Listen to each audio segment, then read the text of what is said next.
Hello everyone, I'm making a follow-up video to the Why I Quit Teaching video. And in this video, it's intended for people who feel trapped in teaching and they feel trapped in education. If you are a teacher or a current teacher right now and you're happy with your job and you find it rewarding and you get up raring to go every day and everything's great, then this video is definitely not for you. I say God bless you, and keep up the good work.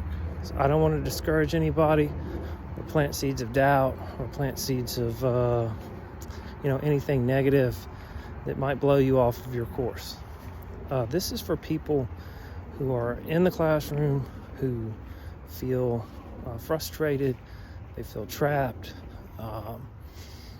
This is for people who are starting to have mental and physical illness due to it.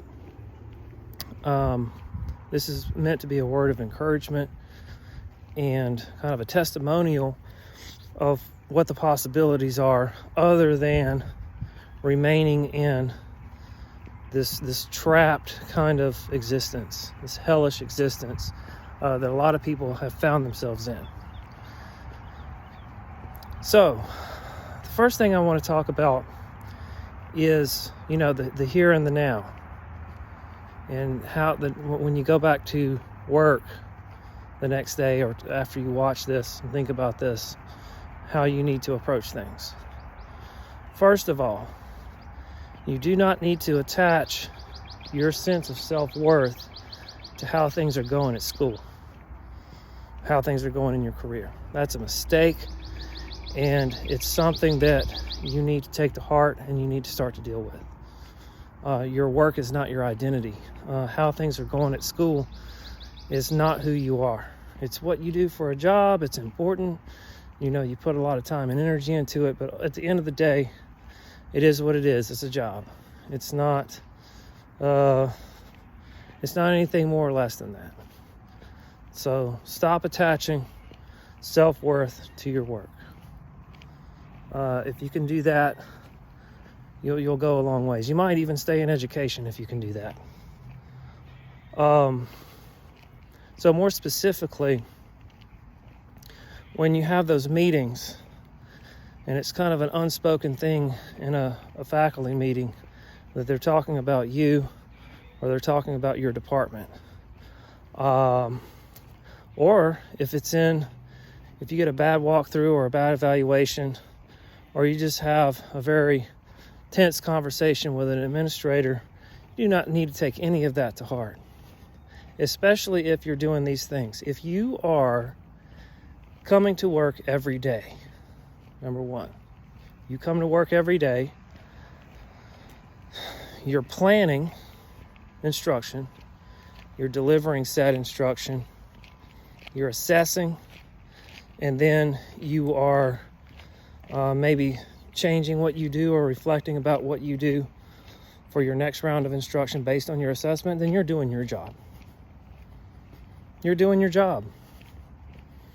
And all of the criticism, all of the underlying criticism, all of the indifference that you may experience from doing all of that day in and day out, you do not need to take any of that to heart. All right? Because here's the truth of 2023. If you're somebody that shows up to work every day, then you're in a minority of people, and you can take that service somewhere else. You're not locked into this job. You're not locked into teaching.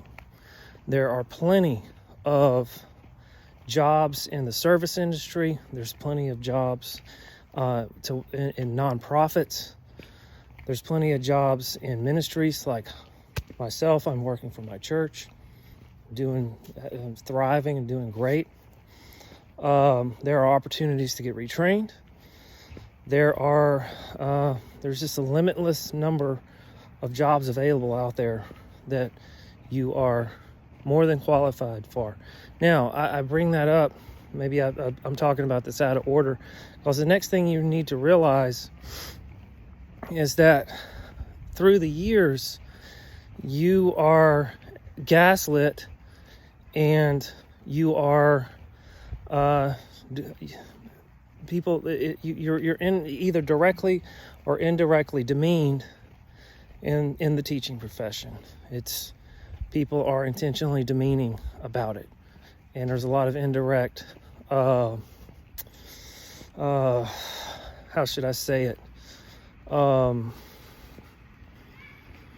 characterizing teachers as being less than who they are and less than what they can offer.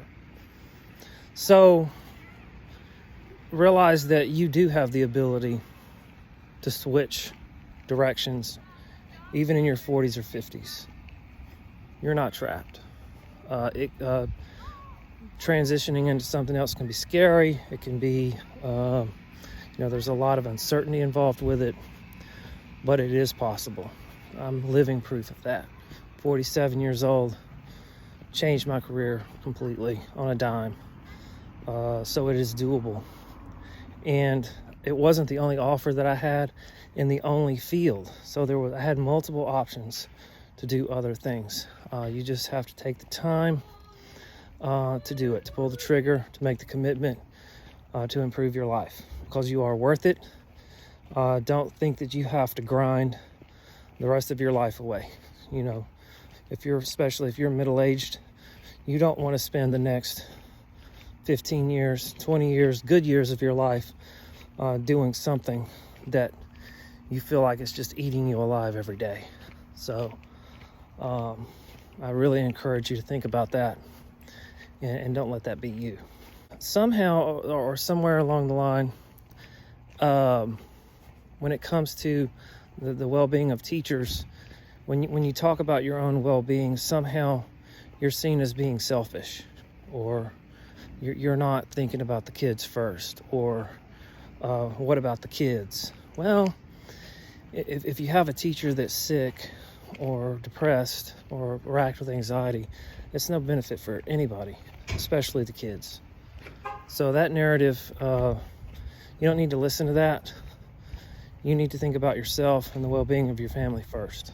Now, I want to talk about this being a testimonial, kind of how things have unfolded for me since I've left.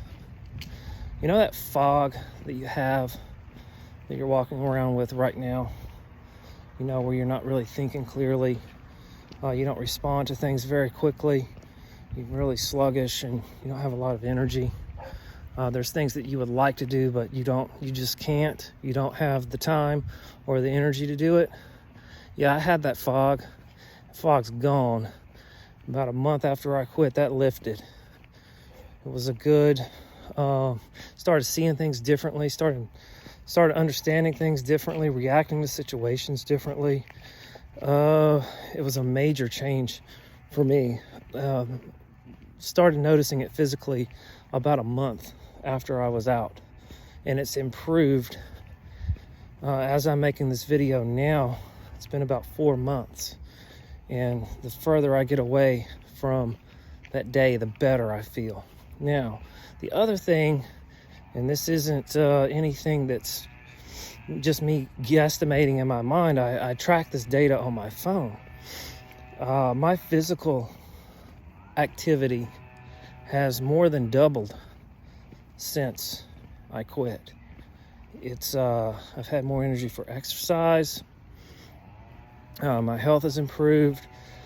The other thing is, before, I was not an alcoholic by anyone's definition of the word alcoholic, but I would be the type of guy that would come in on a Friday and have some wine or some beer just to kind of take the edge off. And then at times, maybe buy a bottle of wine on a weekday when I had a particularly bad day. Well, I'm here to say that since I have quit teaching, I have not drank at all. There are no days where I feel like I need to come home and consume alcohol to address any kind of bad feeling that I have. And really, the longer I've abstained from alcohol, I believe even more energy that I have to do other things, to enjoy other things. I am not on any type of antidepressant medication. I do not smoke. I do not have to take anything to sleep. My sleep is good. I rest well. I exercise well. Even my physical strength in the gym has increased since I've switched jobs. That Sunday afternoon rush of depression, if you've ever experienced that as a teacher, done that a lot. Used to have that all the time. That's gone. Sunday is any other day. The next thing is, as a teacher, you're always counting down days.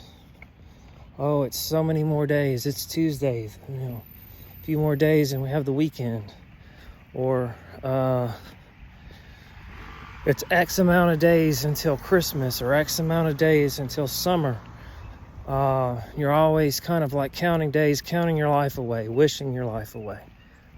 Haven't done that at all. Some days I don't even know what day it is. The only reason why I know what day it is because I have to look at my calendar to keep up with all the responsibilities that I have. But otherwise, I don't care what day it is.